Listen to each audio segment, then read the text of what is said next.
Welcome back to the Draft Brewery here with Chris Baker. Today I want to go over my favorite current deck in Standard Pauper. It is Mardu Eggs. It has changed a lot in the last few days to week.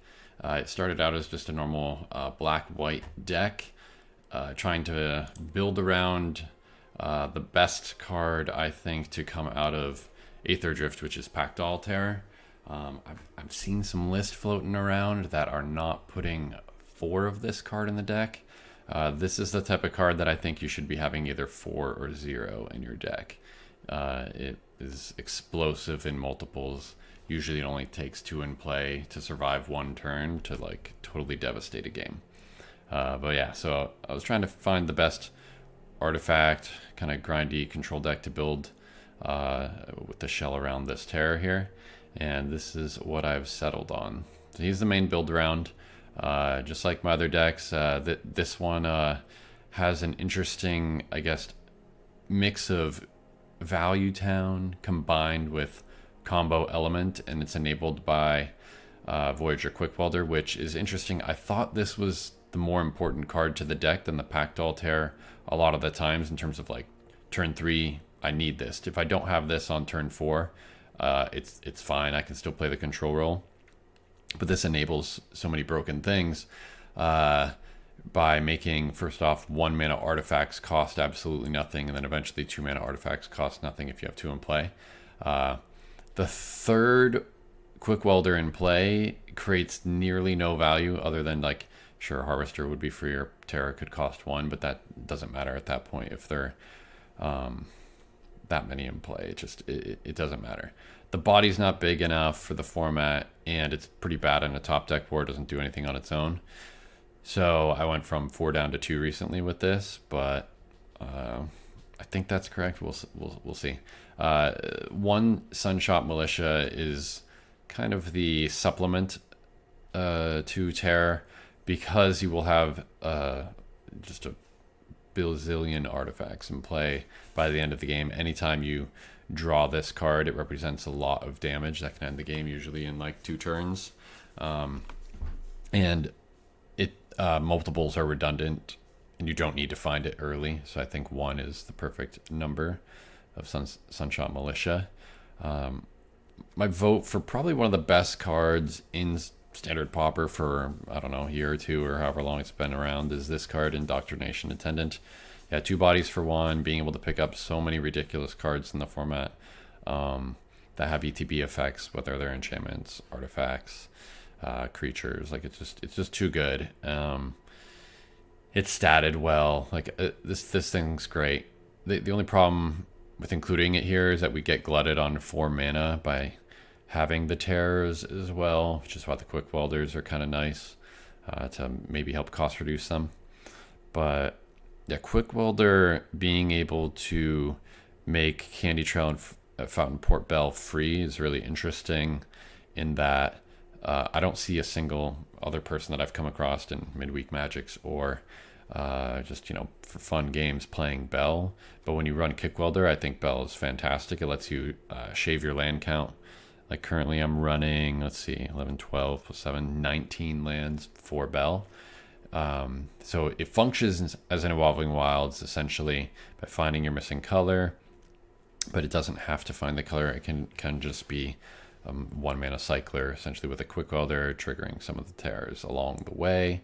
And notably, this deck doesn't have a Evolving Wilds type card because it has Fountain Port Bell as a shuffle effect for when you go deep with your Harvester, putting cards back on the bottom of your library after things have stabilized. You also don't need Emergency Weld in this deck. Skull Bomb, again, 1 mana artifacts, nice with Quick Welder. And it draws you a card, which potentially with the 3 mana option here, instead of just creating the 1/1 that Emergency Weld creates a little bit more velocity, which is good. So yeah, I've really been liking the Bell. Candy Trail, again, even better in this deck, and it's probably good in every deck that's not super aggressive in this format. The Scry 2 really lets you find your combo pieces and not miss land drops.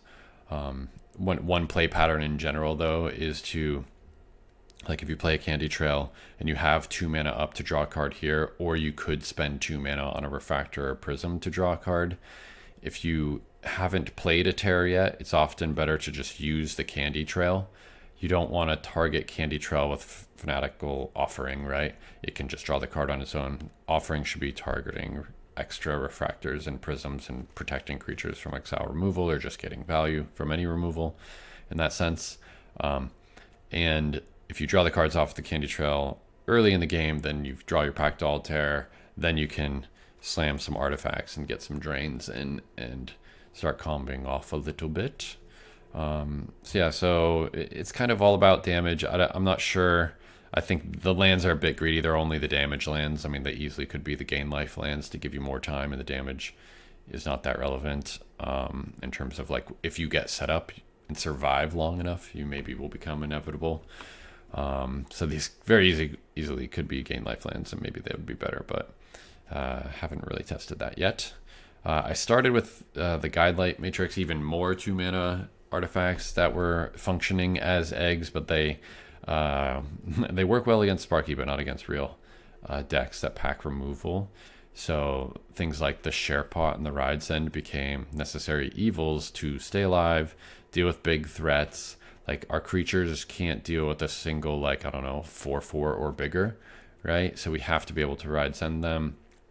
The exile removal is so important. I think this being the cheapest, can deal with anything, potentially 2 mana in the format, makes it the best exile removal that you can find. Anoint with Affliction is a consideration, but so many cards just are cost reduced, cost 5, 6, 7 mana, but they can come down for less, and it misses like key things like Pactdoll Terror, Indoctrination Attendant, Tolarian Terror, Necromass, all these important cards that you just lose to if you can't kill them with anything. So Ride's End, been loving it. Sharepots were kind of I don't know, I think some people have it as an obvious include because of the combo of double artifact with Terror, but it's mainly necessary because of like the Banishing Light type removal spells that exist in the format. 5 mana to kill any non-land permanent is just not a good rate, but when they take your terrors and you can just get them back, like I think it's a real liability to be playing any sort of Banishing Light type removal. Banishing Light is almost like unsummons. They're tempo plays. If I know in my deck is built correctly where I can answer it at some point, then I'll recoup the card advantage back and it won't be a problem. So I've liked having some Sharepots for that catch-allness. Let's see. Yeah, the eggs themselves, I've limited it just to the Energy Refractor, Prophetic Prism, just to be able to be, mana fixing. None of the other rocks in the format do anything relevant. But it's pretty broken if you get both of these and you start comboing off. If you have one Pactdoll Terror in play, you'll deal a significant amount of damage. If you have 2 or more in play, you're just going to end the game, because then these things are free and you're just going to start chaining through your deck. The low land count, again, is kind of key. 19 lands with artifacts that can trigger things, that can draw cards. Like, you just can't be hitting multiple lands as you're trying to cycle through your deck. So as that, what is that format? Ikoria, Zenith Flare cycling effect, where the more things that you have that just cycle, the less need you have for a higher land count. So it's not necessarily greedy. I think it's just you have to accept the fact that sometimes you will maybe miss some land drops in the early game and maybe mulligan slightly more often. But when you don't miss land drops and when the game goes to your enacted game plan, you're just set up with the plan to have the velocity to get there and combo people out with our boy Terror. That thing, scary little toy. All right, so Tithing Blades are sort of a necessary evil again. It's weird. There's not a ton of removal in this format, but it is sort of catch-all. And while we don't have a ton of creatures to craft with it, sometimes the token that the Intendant makes is an easy one. Or sometimes a Quick Welder dies and you don't need to get it back. It's late game enough and you have tons of mana. So this can be some incidental damage. Sharepot also can kill the backside of a Tithing Blade. Sometimes those can bleed you out as well. Yeah, pretty standard. Yep. Everything has been pretty good here. Sideboarding wise, again, more of this streamlined synergy deck leads to less ability to like just do tons of sideboarding changes. So I'm down to 2 duress instead of 3 compared to the other deck. Still like Torch and Blades and a third Share Pot if they're really running non-land permanents that are either like very big or enchantment-based removal or Tithing Blades that like to flip or anything like that. I do like 1 Destroy Evil here, sometimes killing an enchantment like an Impact Tremors or something. Like you don't want to be waiting around till Share Pot catches it. It's just so slow. You want at least some quick answer. And I like these modal cards, especially for sideboarding, because they can come in at multiple matchups for different reasons. So yeah, sometimes the big green monsters deck, this is a fine card to have. Gives you a lot of time.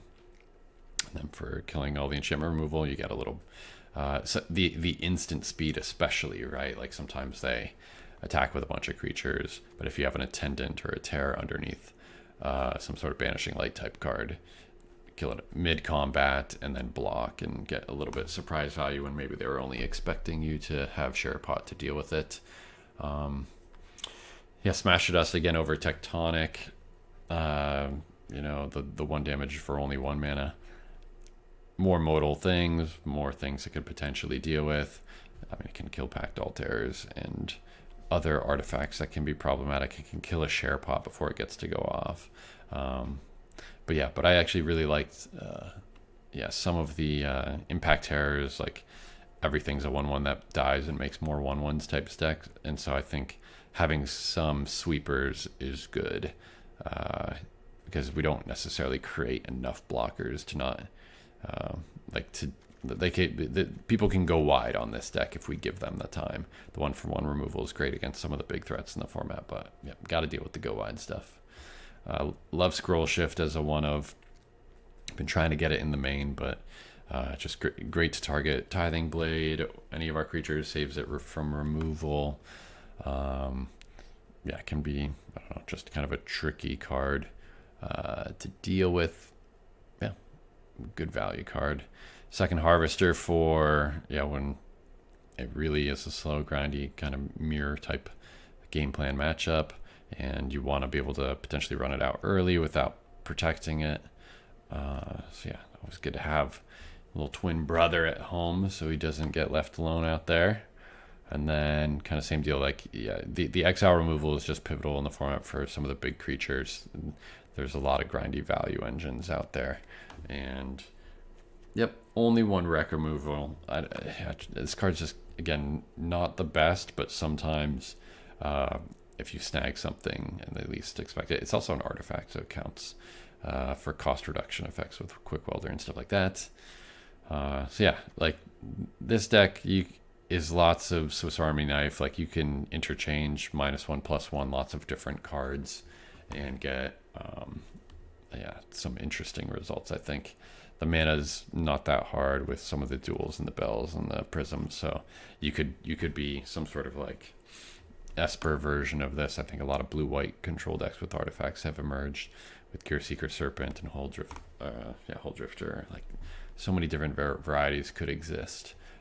This one's just trying to maximize like terror as a win con and minimal attacking. Yeah. All right. So if you got any questions or you want to try out this deck, go for it. Let me know. All right. Stay tuned for the next deck tech in the future.